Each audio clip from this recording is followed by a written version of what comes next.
तर नमस्कार मंडळी, स्वागत आहे तुमचं आपल्या एका नवीन व्हिडिओमध्ये. मंडळी, गेल्या काही दिवसांपासून एकादशी हिंद केसरी बकासूर आणि शंभूच्या दावणीचा हुकमे एक्का जो सध्याच्या चालू सीझनला जाईल त्या मैदानात धुमाकूळ घालतोय असा चिमण्या, हे दोघं एकत्र पळण्याची चर्चा सध्या खूपच वाढली आहे.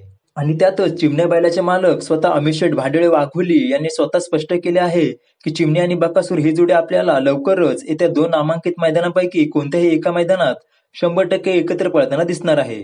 आता नक्की हे नामांकित मैदान कोणतं, हाच प्रश्न तुमच्या मनाला आता पडला असेल. तर मंडळी, दिनांक 5 जून 2025 रोजी मौजे निमसोड शितोळे नगर येथे भव्यदिव्य असं मानाचं महाराष्ट्र केसरी ओपनचं मैदान पार पडणार आहे.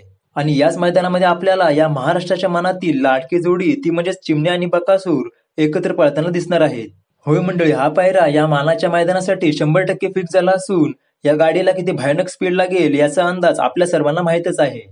तर भेटूयात पुन्हा एका अशाच नवीन अपडेट सोबत. तुर्तास धन्यवाद.